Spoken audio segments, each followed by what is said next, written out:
গরিব দুঃখীদের জন্য বরাদ্দ জমিতে প্রমোটারগিরি করে টাকা কামানো। প্রায় 15 থেকে 16 জন অ্যাডভোকেট মিলে ঠিক করলেন গরিব দুঃখীদের জন্য বরাদ্দ জমিতে যেসব প্রমোটাররা ফ্ল্যাট বানিয়ে ইনকাম করছে তাদের বিরুদ্ধে প্রতিবাদ ঘোষণা করছে।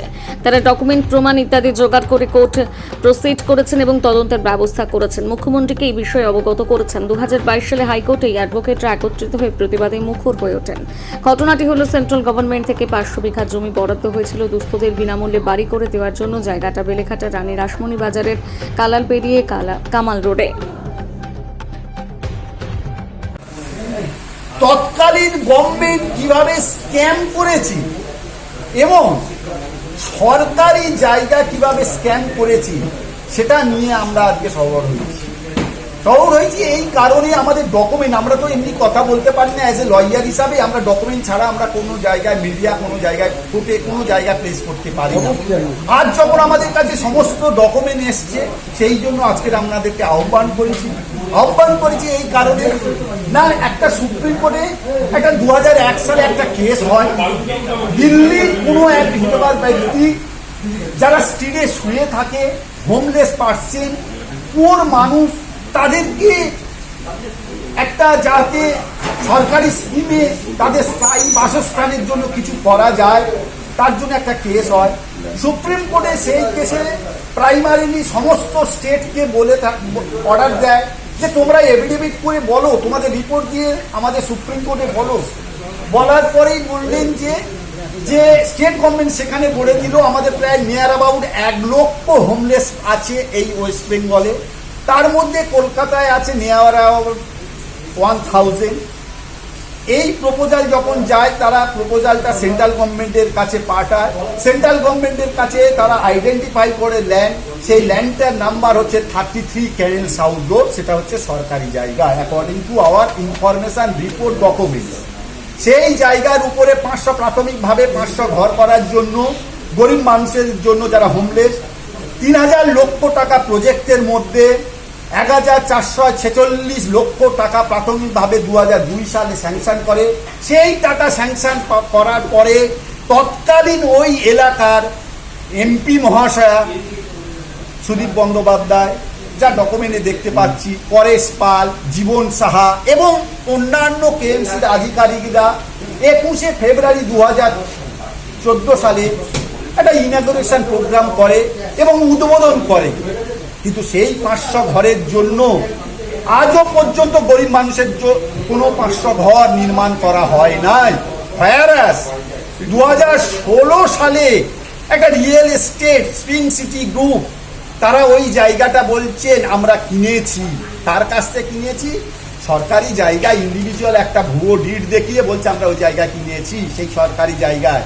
এবং কিছু অসাধু কর্মচারী ও কেএমসি তাদের যোগ সাজে 34 তলা বিল্ডিং করে সেখানটা। গরিব মানুষের জন্য সেই ঘর সেই জায়গায় হয় নাই এবং সেই টাকা একের পর এক টোটাল 756টা ঘরের জন্য সেন্ট্রাল গভর্নমেন্ট টাকা স্যাংশন করে।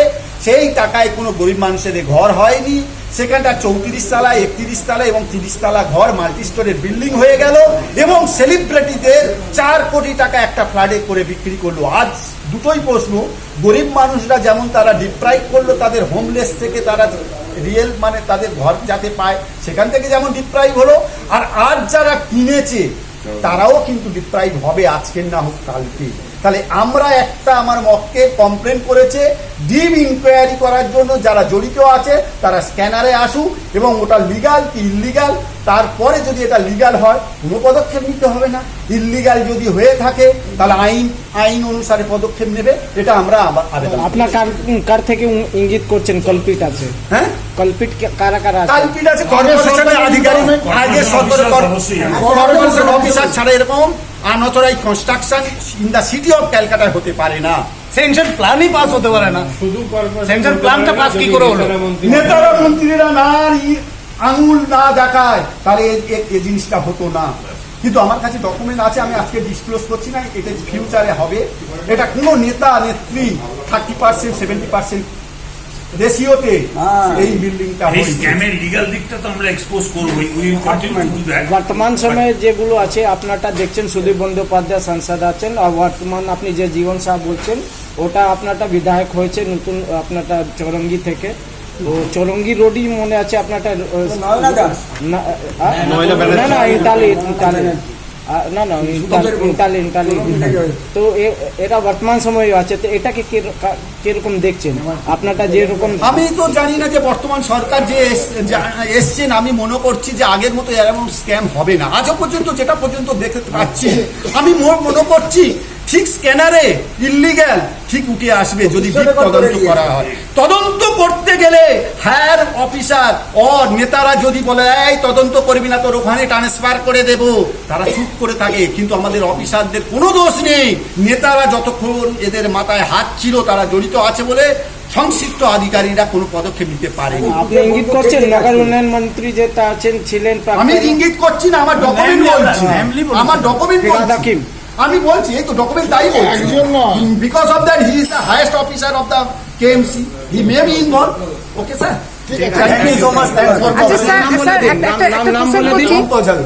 একটা কোশ্চেন করছি। কোশ্চেন হচ্ছে যে মানে আপনারা প্রোটেস্টটা শুরু করেছেন নতুন গভর্নমেন্ট আসার পর না তার আগে থাকতে হাইড করছি, তখন তো আমরা বিশাল স্ট্রাগল করতে হচ্ছে, বিশাল এখনো পর্যন্ত করতে হচ্ছে, কিন্তু আশা করছি এই সরকারের কাছে করেছি, প্রোটেস্ট করেছি, কি করে।